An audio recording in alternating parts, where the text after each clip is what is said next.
Padayon na yung show diya. Ano pa may pizza 29? Ang pangutana ron mo, tuo ba ang mga tao ni anang ila karong investigasyon?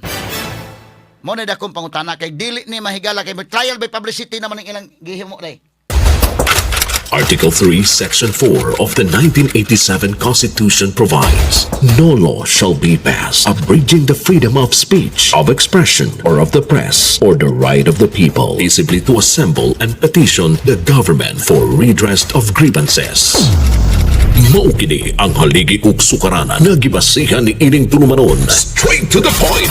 Tulumanon sa patas ug labas nga mga balita, interviews, investigative reports, undanon nga mga diskusyon ug di prinsipyo mga komentaryo. Straight to the point. Straight to the point. Atong ipadayon mga sukit tigpaminaw ang nahitabo nga hearing didto sa House Committee on Justice. Unsa may tuyo sa mga congressmen and gyud para pag hipos og mga ebidensya, pag-gather og mga ebidensya, basig maigo sa teknikalidad anay mahigala nga fishing expedition na ning gibuhat. Kay kung tan-awon mahigalan dunay probable cause og ang tuyo gyud mga kagalaan nga aron mapasakang impeachment, pwede na nila mahigalang ingnon nga naa nay probable cause nga nakita. Aron ngadto na lang mahigala sa Senate ang trial mga higala. Kay ang Senate mao man may dunay exclusive power mga kaigalaan sa trial nining impeachment case.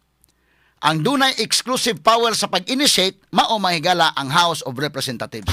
Straight to the point. Pero kining gihibo karon sa mga congressmen medyo masabot nato mga higala nga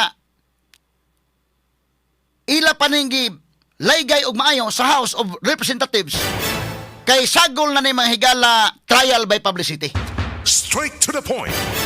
So kung trial by publicity karong panahon na manggod nga ni ana mga higala ning internet, ni ana mahigala matag-usa na anay mga Facebook accounts, na anay mga Facebook pages, na anay mga lain-lain nga mga social media platforms, dunay dakong kalainan ikumparar kani adto. So kung mayon ta mahigala nga para pag paskwabol mahigalas publiko, para pagpaarangkada sa katawhan, medyo dunay kalainan karon mga kaigalaan kay ang mga tao mo baos na manggod ni. Lahi man kani adto mga higala sa traditional media patanan, ang radio, TV o newspaper patanan mga higala ang nag tikaw-tikaw kani adto. Ang katawhan mahigala igo ras pagtan-aw. Og ari ka sa radio mahimong nga duna mahigalay feedback nimo makuha pinaagi sa tawag sa telepono. Pero karon mohimo na magkaugalingon mo comment naman. Unya mo post pa. Sumuna nga kung tan-awon mahigalag public opinion, ikaduhang hugna na sa trial diri sa matawag man ni mahigalag clarificatory hearing may ilang tawag ani, ha? Pero og tan-awon nimo nagamit na gyud ang gaho mga higala sa House of Representatives pagpatawag, pag-improve mga higala sa mga ebidensya nga gipasar mga higala o attach dito sa complaint sa mga complainants. Straight to the point. So mo na gihimo sa House of Representatives. Pero ang pangutanan dako, nakatandog na ba indekin sa mga supporters? Mo na dakong pangutana. Nakatandog na ba? Kay kini mga tao magud kinahanglan magud mga tao mahigala kining impeachment kay political process magud lagi.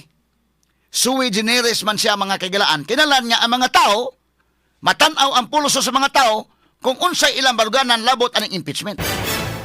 Mo na nga kung dunay mga surveys nga ipagawas, moingon na dayon mahigala dunay survey, gusto ang mga tao kuno nga dunay impeachment si Sara mo ni mauna. Pero ang mga tao pud mahigala nga giingnan nga na survey mo tan-aw pud biyan sa survey. Tinuod ka na survey ha? Ha? Ang mga tao mismo dili mo dali tuo.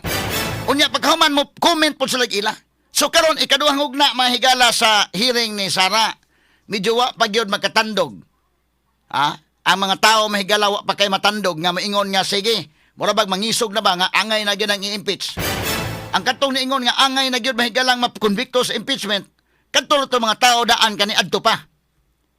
nga suko mga higalang Vice President Sara Duterte, pero kadto mga tao nga mga pro Duterte gyud, murag wa pa kay wa pa matandog na.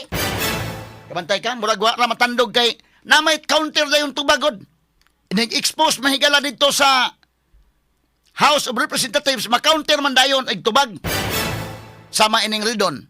Kinis Ridon landaan mahigala iya karong gi basa diha ang transaction mahigala base sa AMLAC nga iyang gikumparar sa salin. Ha? Nga nganong ang salin gamay, ang sa AMLA mga higala dako nga mga transactions. Og kana may pasagdan nimo og ang mga tao mahigala og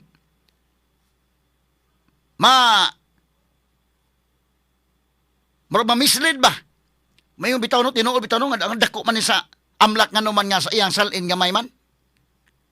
Nya iyang gitan-aw gyud emphasize ang kada tuig.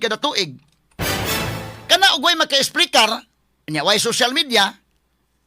Pasig ba datong uban pero pag human mahigala ma-explain man dayon nga kana gong sa AMLAC transaction maguna lahi mo ng salin. Dili naman nimo makumparar ang AMLAC ug ang salin. Ma-explain na ang mga tao mahigala maulian, ha? Nay mga hearing nga murag mo, oy alkansi ang mga kuanda, alkansi atong habig ani. Napoy hearing mahigala nga ang pikas por mingon murag alkansi ta. Pero inig panggawas na sa mga comments, labi na mahigala ang mga giila mga kaigalaan nga maantigo inisad nga mga butang.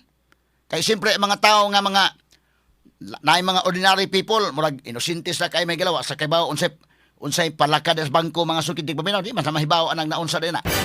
Pero og ma-explain na maka-ingon sa okay naman di ay.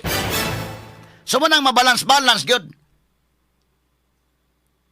Karon kung ang tuyo ini kaysa ako naging mas maayo man og naagi sa ebidensya nga ready na sila. Iadto na sinit para nga naihukom. Pero kung trial by publicity ning ila, medyo wa pa kayo gyapon ka kwan, wa pa maigo ang target kung mauho na. Kung ang tuyo mahigalang objective nga trial by publicity aron nga ang mga tao masuko mahigala sa mga Duterte, medyo wala pa mga higala makatandog. Ha? Kais pagkakaroon kung imong surveyhon mahigala ang mga tao, mingo man nga, di may mutuo ana. Nya kanunay tawgon si Sara mahigala kada wa diha si Sara sa iyang lingkuranan, kanunay isang tawgon mga kagalaan nga tawga ang Vice President og naa ba? Ha? Kana part na sa procedure. So gitawag mahigala wa diha. So gi-emphasize nga tanawa kung wa pa isa ngano di man mutunga, ha? So kana mga higala og tan-aw nimo kadtong mga against sa mga Duterte mo abiba gito. Sad ana ngano di man mutunga. Kay wa kay kahadukan ngano di man kamutunga. Oh. Pero kadtong mga pro Duterte mutubag po sila mahigala nga mutubag me sa proper forum na. Di lang din ha. Attorney Rufil Fernandez Banyok. Attorney Rufil Fernandez Banyok. Straight to the point. Straight to the point. So, atong balikan. Kining kining maong hearing dire sa House Committee on Justice na pa may dugang hearing karong pitsa 29 sa Abril. Next week, na po'y laing hearing. Murag last na nga hearing Inday Ken. I don't know kung unsay pwede man nilang i-extend ko to silang gusto. Pero magkadugay mga higala mga tao magkabantay magudgod. May nga mga ganong perti man yung duot gyud ang hearing mahigalang Sara wa naman nag-hearing sa gamay sa flood control. Kani mga tao gud di man mo ma-underestimate ang ilang understanding. Ang problema gud ana kung kaminos ka sa imong isig ka tao, hala pakita kuno hay kag duna kay krusada so kay corruption unya. Ang sa flood control wa na gyud ganay sa gamay nga investigasyon ang mga tao anak kasabot nga wa gyud panggukod dagin inyo. Way lain. Pamulitika ra gining inyo. Mas mayon tato aron nga mapatas-patas ba nga ang kinig yung dunay issues corruption ato yung gukuron. So naa mahigalay paggukod ni Sara, gukuron pod sa flood control. Mas dako gud tong flood control, trillion gud mga sukid dig paminaw. Pero kabati bagod mo na naapa? Wala. Ang 18 Marines nga mo ingon may galang mali-malitang kwarta ilang gi-deliver, napay picture pag deliver day sa kwarta. Napay video nga gi-deliver ang kwarta. Pero gitagad ba wa gi-investigasyon nato doon. Pero di ang mahigalay madriaga nga wa gigani bisag picture nga nag-deliver ng mahigalay kwarta, amaw gyud gipakadako. So kana mga tao di malagi mo na problema kung imong i-underestimate ang understanding sa mga tao. I-anticipate nimo nga kini mga tauhan na mga bright sad ni. Ang problema kun mahigala kay imong makamino sila mga kaigalaan sa uban. Ug tan-aw ninyo mahigala nga wa kasabot na mga tao. Mo nay problema dihado mo na dapita. Kay kini mga tao karon mo research sa magod. Mo research na. Sama atong presentation mga kaigalaan sa AMLAC. Nga dagkong transaksyon niya ngano ang salin gamay. Kana kung ang mga ordinaryong tao mahigala tan-aw mura kag matingala pero ini-explain na magi maka-explain kay lain-lain man ta og opinion. Ini-explain mga higala makuha man ang explanation oy. Sakto day mao day ni. So mga tao nga na-mislead makasabot sa nga sagol man ilad-ilad ning inyong kalaki. Straight to the point. Huna dahay mahitabo. Kasama sa akong giingon kanang sa AMLAC bilyon mahigalang transaksyon. Nagpasabot ba nga naa si Sara Duterte anang bilyon nga kwarta ang tubagwa? Kaysa ako nang ka-example mga sukid di paminaw, bisa ka nag-Gcash ka sa mangkay. Mag-Gcash ni mo na karon na halinan ka karog ibutang talang halinan kag kabaw 20,000 o na ay i-Gcash na nako ang 20,000 kay. Nasud sa imong Gcash. Pero palit pug ka mga higala og duha pod ka kabaw nga gagmay nga imong gipuli nga tag 10,000 pod so wa nay sud ang imong Gcash kay imo man pong gipalit. Pag may transaksyon na akadahay nasud nga kwarta tinuod na nasud nga kwarta nga 20,000 na po'y nigawas nga kwarta nga 20,000. Ang ihap mga higala sa AMLAC kay cumulative man. Manang dili sa may basihan nimo. Kana ginagmay lang ng kwarta ha. Kay ari ka mahigala sa AMLAC, automatic man na basta 500,000 above, 500,000 nga kwarta mahigala, automatic na nga i-report yun sa AMLAC. Sa Anti-Money Laundering Council. Muna inana. So, ini ka-explain na mga sukid di paminaw, ang mga tao maingon, oy, unsa man ning kalakiha. Napailain mga kigalaan, sakto man ang giingon nga, kana gud ugwa pa isa na si Sara nganon di man sa matubang diha sa House Committee on Justice. Nganon di man sa matubang diha. Wa man ka sa isa, kanang wa kay sa isog yug ka. Dapat matubang ka kay wa kay gi kahadlokan. Mao man ilang ibalik-balik mga kaigalaan. Nga sad-an gyud na kay wa pa isa dili mahadlok. Wa pa isa matubang na diha. Ug wa pa isa way angay kahadlokan bisag unsa. Sama sa leon ka isog ang waysa. So kay wa man sa mutunga, sad-an. Nya ang mga dumadapig pun Sara mahigala mo ingon man adto ra may mutubag sa proper forum, makakita mi diha sa house o manggoy kay dag-anan diha. Dili man fair ang treatment. Adto lang mi sa Senate. Huwaton na namo dito sa proper forum. In fact, ang mga abogadong Sara mi ingon man, sige lang, huwat lang kay mutubag mi. Ikaduha, ang abogado lagi sa ako nang giingon diha sa House of Representatives, sila mo'y hao din na. Ang abogado, o nakay-abogado mahigalang Sara adto ka sa likod. Di ka ka-participate, di ka mahigala ka cross-examine, kasi sila rin magbuutanan sa ilang rules. So ikaw po mga kagalaan, o ikaw mo'y Sara, maghunahuna sa ika nga, di lang tanihan napita kay mabastos man taniha. Ako example ha, sa Quadcom pagani mga kagalaan gimbitar si Sara, nito nga ba Sara kanito, pero sa may nitabo. Nabastos mga higala dito kay Vice President ng NAA ha. Giimbitar nila mga kaigalan Vice President. Nito nga ang Vice President diha. Sa una pa, nito nga man na. Pagtunga may higala unsa may iyang na-experience. So maka-experience ka anak mo tagam kani na kung balik. Ano gikaw ya? Kani dong, kani. Sige, i-play ko dong. Mo ni ang experience ha. Ganahan pa ka mo balik ka na mauna imong experience kani. Of the Vice President as well. With respect to the comment manifestation of Congressman Marcoleta, sir. no, you are not allowed. Please continue, Congresswoman Luisto. I try to capture every minute. Kini ha. The feeling in it. Slipping Experience ni through my Sara fingers Duterte. all the time. Do I really see what Okay dong, sige dong. Ni-walk out si Sara Duterte ani kay imbitar nila mahigala dito sa ilang komitiba ni Chua Indekin. Pag imbitar sa komitiba ni Chua, gusto mo explain ang Vice President. Wa mga higala gitugutan nga mo explain. So ni walk out. Kani oh. Vice President ka ikaw may ikaduha mahigalang dakog ranggos tibok Pilipinas. Nagpuupoy-upoy ka sa mga congressmen. Asa ka mangita na? So pag abi ko na lang nang imo, di ko mutunga diha sa house, mutubag ko adto ko sini tubag. Agi na lang ni og pag-preserve sad sa opisina sa Vice President nga dili bastuson diha mahigala sa inyong komitiba diha. Kaya na may experience si Sarah. Kani nga experience Ako ibalik ha. Sige balik dong, gamay dong. Walk out Sarah. Kay gusto siya may kalang mo-explain wa sa tuguti. Kani. Sige. Okay. Answer as head of the agency of the Office of the Vice President as well With respect to the comment manifestation of Congressman Marcoleta, sir. No, you are not allowed. Please continue, Congresswoman Luisto. I try to So walk out siya. every minute. Morning panahon nga walk out siya. Kita ka na mahigala hasta mga staff ni katulad si staff niya kasi itong iyang staff niya nga kwan. Ang babae niyang staff mahigala chief of staff niya pag abot dito may upoy-upoy ka gyud dito sa ila. Ning upoy-upoy mga kagalan wa makauyon sa tubag gipapreso eh. Straight to the point. Amo na kinaiya sa house. Mo na ilang mga kinaiya ni Chua diha nila mahigala sa Quadcom o kini mahigalang House Committee on Justice niya karon ang mga tao nakakita man ana. Mga tao mingon gyud nga sakto sa Vice President dili mi mutunga diha. Di mi mutubag ninyo adto mi tubag Senate.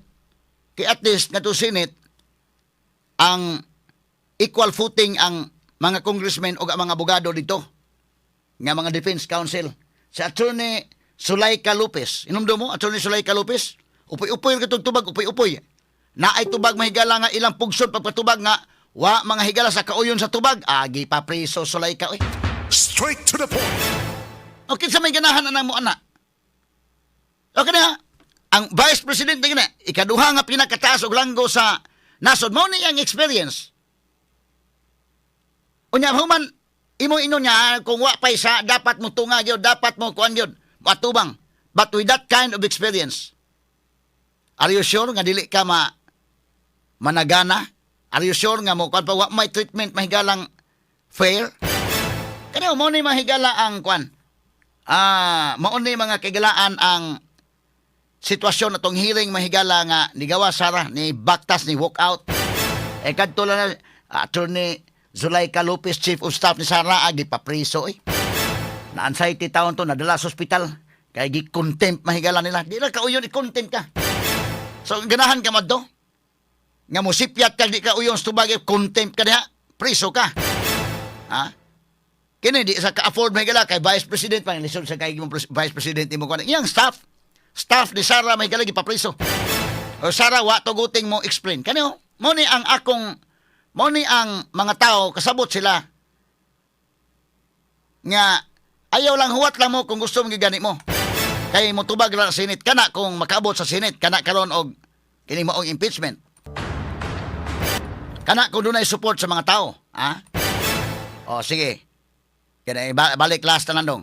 Baktas gud siya, aton ibalik ka usan niya dahil ipa kuno to, baktas pa dong gawas Sarah walk out mahigala. Head of the agency of the Agency of the Office of the Vice President as well With respect to the comment manifestation of Congressman Marcoleta, sir. No, you are not allowed. Please continue, Congresswoman Luisto. Sige. Gawas sana. Walk out. Baktas pa dong gawas. Ngano inyo ko imbitaron din musulti ko, di man ka pasultion.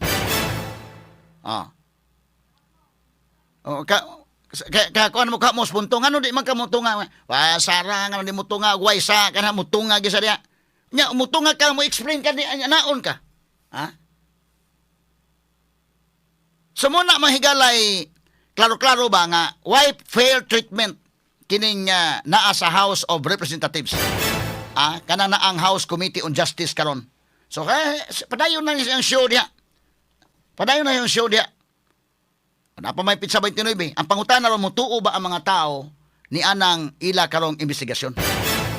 Mo na dakong pangutana kay dili ni mahigala kay trial by publicity naman ang ilang gihimo day. Trial by publicity. Tuyo nga trial para ang mga tao mo arangkada ba. Pagsugnod sa kasuko sa mga tao, ang problema rog di masuko ang mga taong Sara. Ngadto na hinon nasuko nila. Na?